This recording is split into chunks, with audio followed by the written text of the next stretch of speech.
HOBE. Safari numwe mu badukurikira akaba kandi n'inshuti magara ntunsige ya HOBE News. Uyu yabyutse ambaza ati muri iki gihe isi ihanganye n'ikibazo gikomeye mu burasirazuba bwo hagati. Irani nk'igihugu kimaze imyaka irenga 40 mu bihano cyubatse igisirikare kidasanzwe gishingiye ku buhanga bwo kwirwanaho cy'ubwacyo.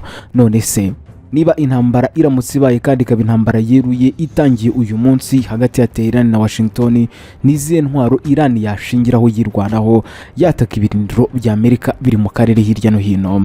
Uyu Safari ndaza kumusubiza, ariko kandi ndaza no kukubwira ibirindiro byose Amerika ifite mu karere ari nabyo yakoresha ihangana n'igihugu cya Iran nacyo gifite umujinya ukomeye cyane muri iyi minsi mu gihe kwaduka intambara ikomeye. Twagiye mu ntwaro zikomeye igihugu cya Iran gifite gishobora kwitabaza mu gihe kwaduka intambara ikomeye harimo misile za rutura bafite izizwe nka misile ballistique.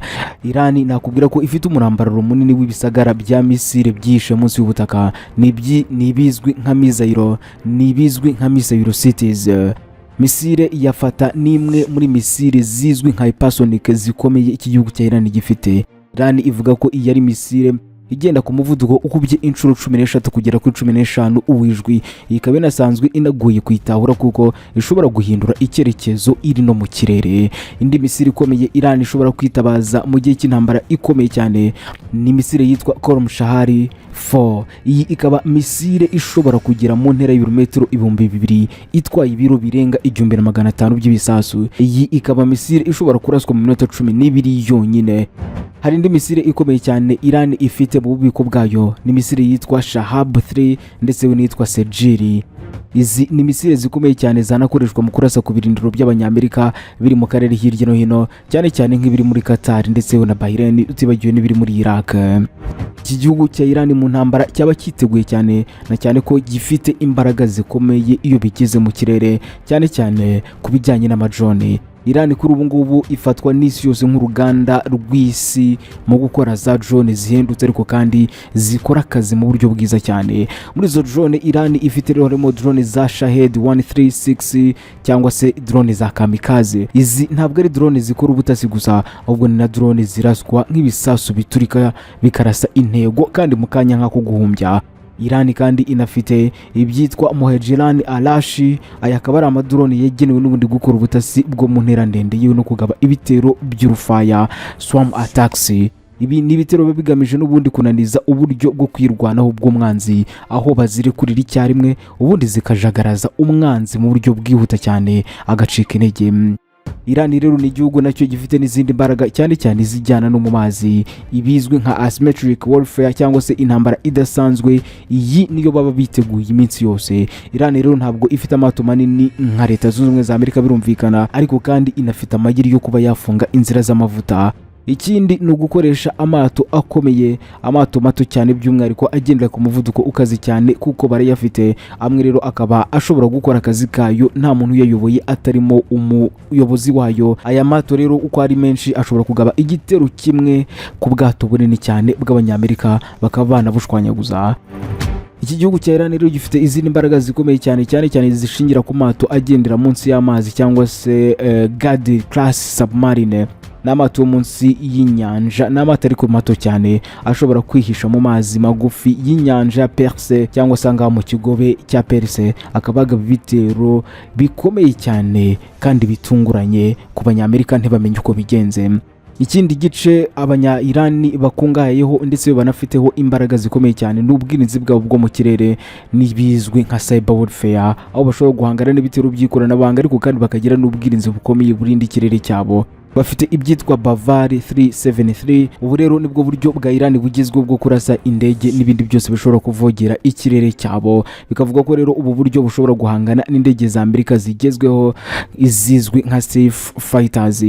Ikindi rero ku ntambara y'ikoranabuhanga iki gihugu cya Iran nacyo cyaba cyiteguye cyane, dore ko Iran yamaze gushora amafaranga menshi mu basirikare bakoresha ikoranabuhanga bashobora n'ubundi guhungabanya ibikorwa remezo by'abanyamerika nk'amashanyarazi n'itumanaho, biyicariye Tehran bagateza akavuyo gakomeye muri Leta Zunze Ubumwe za Amerika.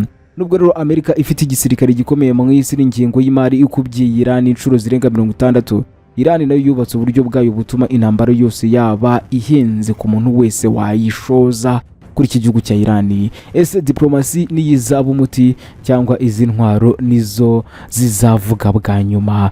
Jackson Semahoro niko nitwa, uri kuri HOBE News.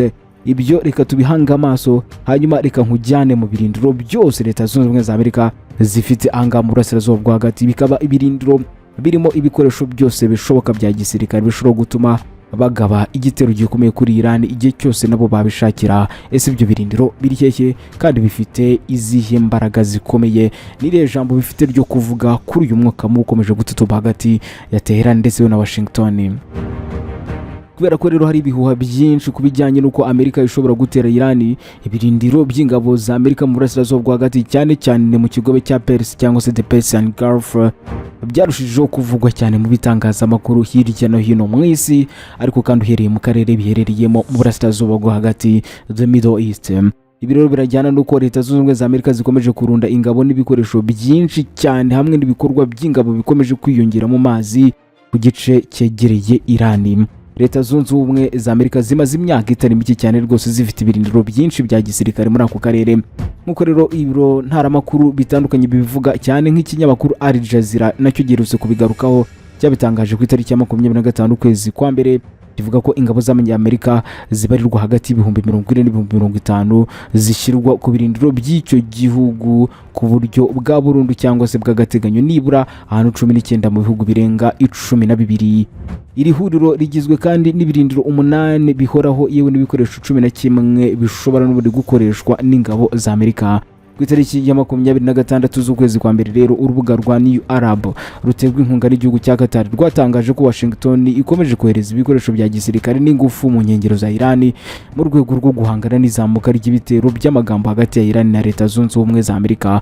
Ku itariki ya 4 z'uku kwezi kwa kabiri rero, urubuga rwa Sky News ishami ry'icyarabu rikorera i Abu Dhabi narwo rwatangaje ko harimo gukorwa ibikorwa bikomeye cyane bya diplomasi mu karere kugira ngo n'ubundi Amerika yewe na Israel badatangira intambara n'igihugu cya Irani. Ariko kandi ntibirasobanuka neza niba kuko diplomasi ishobora gukumira umwuka mubi hagati ya Irani na Amerika, cyangwa se niba ukwiyongera kw'ingabo muri iki gice bizavamo intambara yeruye hagati y'ibihugu byombi. Abayobozi ba politika n'igisirikare ba Irani bagiye baburira kenshi ko igitero icyo ari cyo cyose cya Amerika batazazuyaza kugisubiza, kandi ko gishobora gutera intambara ikomeye mu karere. Igitero cya Amerika kandi gishobora guteza ikibazo cy'abahagarariye Irani n'imitwe iyegereye mu karere kose, harimo nk'abashiyite bo muri Iraq, abahuti bo muri Yemen yewe na Hezbollah yo muri Lebanon. Ibiro bya gisirikare by'abanyamerika mu bihugu byo mu kigobe cya Persia rero nabyo tubyinjiramo ukabimenya kimwe ku kindi. Nakubwira ko ibya mbere muri gihugu cya Qatar rero niho hari ikigo cya gisirikare cyitwa Udeid Air Base. Iki ni ikigo kinini cyane cya gisirikare cy'abanyamerika mu burasirazuba bwo hagati, birumvikana nk'uko inyandiko zibigaragaza. Iki kigo nakubwira ko cyashinzwe mu 1996, kikaba gicumbikiye abakozi b'abanyamerika bagera ku bihumbi 10. Ikindi kandi kikaba ari cyo cyicaro gikuru cy'ubuyobozi bukuru bwa Amerika cyangwa se CENTCOM. Mu kwezi kwa mbere rero, amakuru yagaragaje ko Amerika n'Ubwongereza byagabanije umubare w'ingabo zari mu birindiro bikomeye bya gisirikare muri ako karere, harimo n'iyi Udeida, ariko kandi ntibyari byamenyekana neza umubare w'ingabo zari kuva muri ako karere. Kuwait rero nacyo ni ikindi gice. Iyi nayo ifite ibindi birindiro bigera kuri 4 bya gisirikare by'abanyamerika. Ari ibirindiro bya mbere byitwa Camp Al-Fajani, ari nayo ikorera imbere mu buyobozi bukuru bwa Amerika. Hakaza n'ikigo cy'indege cya Al-Salem hafi y'umupaka wa Iraq. Hakaza na Camp Building ikoreshwa nk'ahantu ingabo za Amerika zijya muri Iraq na Syria ziherereye. Yewe hakaza na Camp Doha. Nk'uko rero Al Arabia ibivuga, ibirindiro bya gisirikare bya Amerika muri Bahrain nabyo biza mu by'imbere bivugwa cyane, bikunze no kwitabwaho cyane bitewe n'uko biri hafi y'inkombe ya Irani. Ikigo cy'ingenzi ni ikigo gishinzwe gufasha abasirikare barwanira mu mazi. Iki giherereye aho zari ikigo cy'ingabo z'Ubwongereza HMS Juf Air. Iki kigo rero gikorera nk'icyicaro gikuru cy'ingabo za gisirikare za Amerika zirwanira mu mazi. Zirafite inshingano zikomeye cyane zirimo ikigobe cya Perse, inyanja itukura, inyanja y'Abarabu yewe n'ibice bimwe na bimwe by'inyanja y'Ubuhinde. Nkuko rero Al Jazeera ikomeza ibivuga, iki kigo gicumbikiye abasirikare yewe n'abasivile b'abanyamerika bagera ku 9,000. Bahirene kandi niho hari n'ikibuga cy'indege cya Malak yewe n'ikigo cy'indege cya Isa. ahandi hari ibirindiro by'abanyamerika ni muri Arabia Saudite cyangwa se Saudi Arabia. Saudi Arabia rero ifite ibirindiro bigera kuri 2 bya gisirikare bya Amerika, ni byitwa Escan Air Base ndetse na Prince Sultan Air Base. Ibi nibyo bifasha systeme zo kurinda ikirere za Amerika, harimo n'abasirikare ba Amerika bagera ku 2300 bari muri iki gihugu burumvikana cya Saudi Arabia.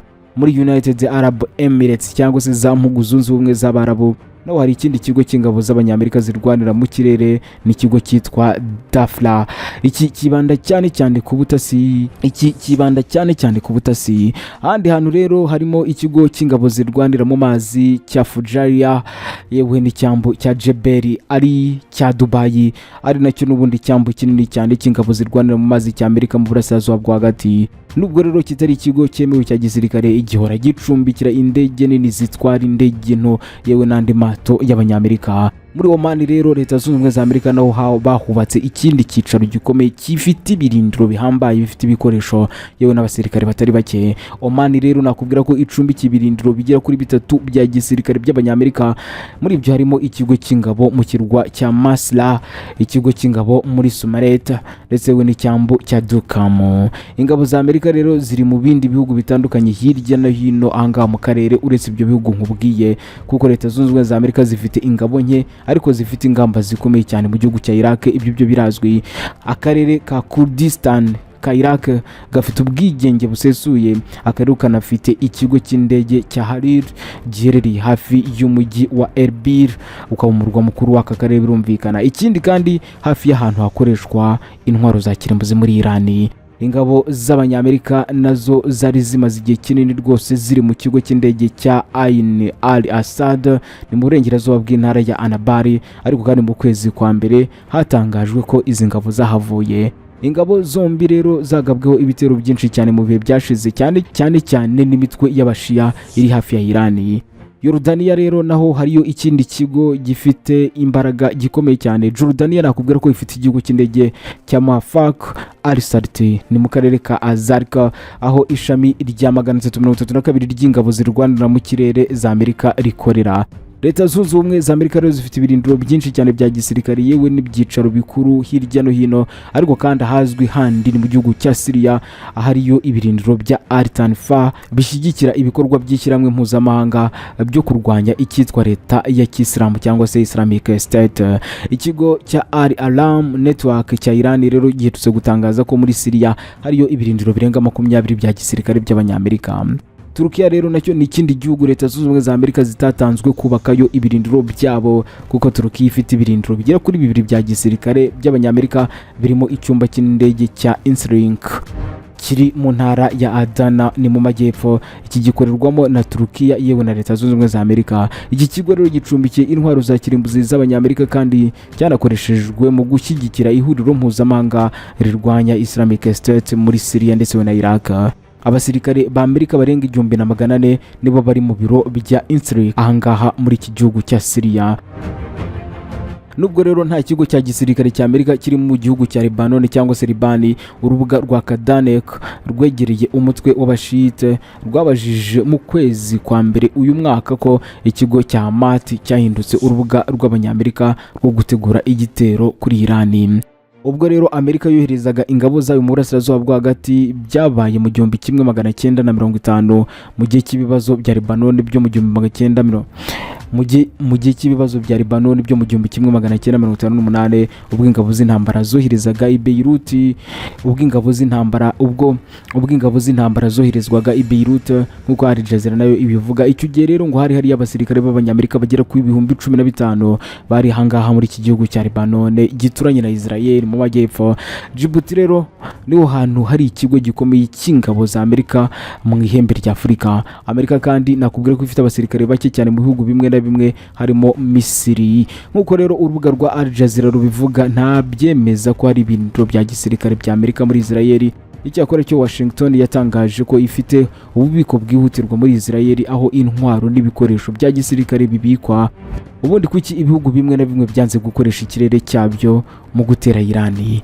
Leta Zunze Ubumwe za Amerika zarabigerageje, ariko ibihugu na bimwe na bimwe bivuga ko bitemera ko indege za Amerika wenda zanyura mu kirere cyabo zijya gutera igihugu cya Irani. Arabia Saudite yewe na Emirati Zunze Ubumwe z'Abarabu bahakanye ko ibihugu byabo byakoresheje ikirere cyabo n'ubutaka bwabo mu kugaba igitero icyo ari cyo cyose kuri Irani. Umusesenguzi yabwiye Al Jazeera ko bimwe mu bihugu byo mu kigobe byo mu nyanja byatanze ubutumwa bitewe no gutinya ingaruka mbi z'intambara ya gisirikare, kuko nkuko abivuga ibirindiro bya Amerika bikikije ikigobe cya Perse. Ibi byahita bigabwaho ibitero bitaziguye bya Misile na drone za Irani, bigashyira mu kaga umutekano n'ituze by'ibi bihugu birahangaha. Gerard Dib uyanditse ku rubuga rwa El Arab ko ibihugu byo muri ako karere birimo gufata iyo myanzuro kuko bidashaka guhangana n'iterabwoba riturutse ku gihugu cya Irani. Iterabwoba ryatuma igihugu icyo ari cyo cyose gitanga ubutaka bwacyo kuri Leta Zunze Ubumwe za Amerika ngo gitererweho igitero, ari nacyo n'ubundi cyaba kigambiriye gusenya Teherani. Urubuga rwigenga rwa Maslawi rwo muri Misile rwatangaje ku mpungenge zikomeje kwiyongera mu bihugu byo mu kigobe cya Perse kubijyanye n'ingaruka zikomeye za politike n'ubukungu. Umusesenguzi mu kinyamakuru cya leta ya Oman uyu yanatanze umuburo ko intambara itangiye izaba icyorezo kuri buri wese, harimo na Irani, ibihugu byo mu kigobe cy'inyanja, ibiciro by'ubwikorezi yewe n'ibindi byinshi. Abasesenguzi babwiye Al Jazeera ko ingamba za Irani zishobora kuba zirimo kugaba ibitero bikomeye cyane ku nganda zikora ingufu mu kigobe cya Perse kugira ngo n'ubundi bongere ikiguzi cy'ubukungu na politike kuri Washington. Teherani rero ishobora kandi gufunga inzira z'amato harimo n'umugezi wa Hormuz. Minisitiri w'ingabo wa Arabia Saudite yitwa Khalid bin Salman bikavuga ko rero yabwiye abayobozi ba Amerika mu nama y'ibanga yabereye i Washington ku itariki ya 30 Mutarama ko guverinoma ya Irani izarushaho kugira ubutwari Donald Trump aramutse yirinze gutanga itegeko ryo kugaba igitero gikomeye cyane kuri Repubulika ya Kisilamu ya Irani. Umutekano urakomeza kuzamba ndetse n'umwuka mubi w'intambara ugakomeza gututumba nk'uko bwije n'uko bukeye, ariko kandi buri wese yibaza ikiza gukurikiraho. Ese Leta Zunze Ubumwe za Amerika ziragurutsa indege zabo na za Misile batere Irani, cyangwa se Irani yo yiteguye bingana gute ku buryo yahangana n'iki gihugu cyiti gifi kinini gifite ubukungu buhagije kikagira n'igisirikare gikomeye cyubahwa na bose mu isi? Byose rero nibyo tuzagenda tugarukaho mu bitekerezo twungurana, ariko kandi nawe hari icyo ufite watwandikira muri comment tukazabigarukaho mu buryo burambuye tukagusubiza nk'uko uyu munsi twasubiye uwitwa Safari udukurikira mu buryo bwose. Jackson Semahoro niko nitwa, uruguma kuri HOBE News.